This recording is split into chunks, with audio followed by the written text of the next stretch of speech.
one city's pragmatic pushback against mental illness. According to the World Health Organization, 1 in 4 people worldwide will be affected by mental or neurological disorders at some point in their lives. Mental illness does not discriminate. It's not relegated to the inner city. It doesn't favor people of a certain age. It transcends demographic and socio-economic lines. And too often, mental illness manifests itself in suicide. It's the 10th leading cause of death in the United States, just behind influenza, pneumonia and kidney disease. And, as the American Foundation for Suicide Prevention reports, for every suicide there are 25 attempts. Vast amounts of money have been poured into research into the prevention and treatment of influenza, kidney disease and the other illnesses that make up that top 10 list. But while mental illness is slowly crawling to the forefront of public consciousness, there is nowhere near the level of financial and community support for people struggling with it. The scope of the issue didn't hit home in our safe, suburban community. We top Money magazine's list of best places to live in the United States, until 2014, when we began looking at some troubling numbers in a systematic way. Fishers, Indiana, has a population of nearly 92,000. In the last 20 years, we have had only 3 murders, but in the last 3 years alone 31 of our residents have died by suicide. Another 3 to 4 times as many have attempted suicide but were rescued by first responders. To further exacerbate our risk, Fishers matches nearly every indicator for communities that have experienced a school shooting. Sensible regulations for gun ownership could reduce the number of suicides and suicide attempts as well as the risk of school shootings, but uncompromising ideologies on both sides mean that issue won't be settled anytime soon. And waiting is not an option. People are struggling, hurting and dying as communities grapple with what to do.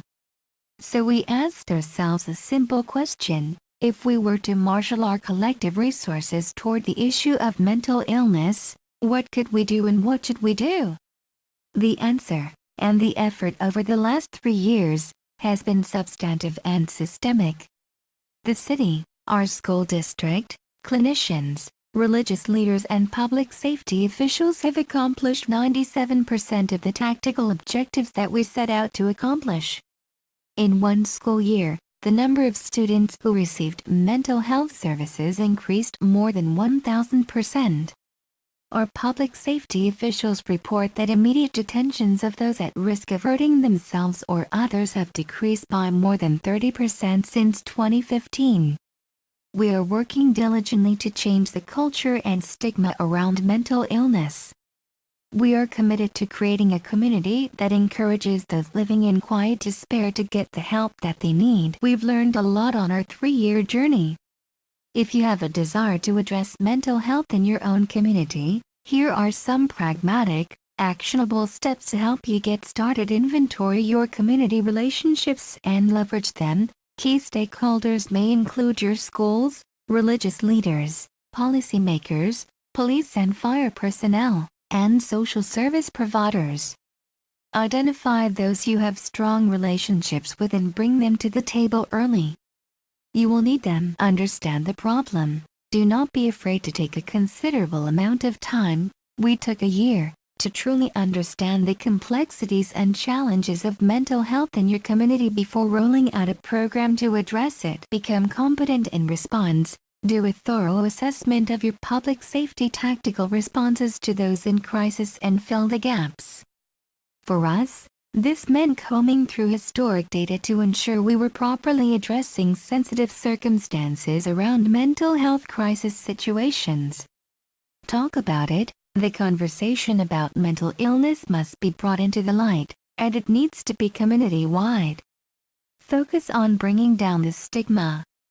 Be substantive and systemic. This is an issue with life and death consequences. Understand that you will not make substantial progress on it overnight.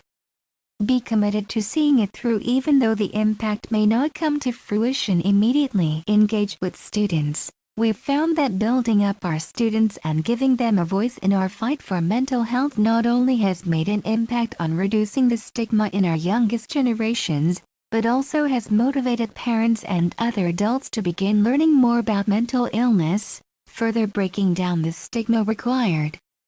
Your goals will likely take several years to accomplish, and you must commit to continue striving toward them.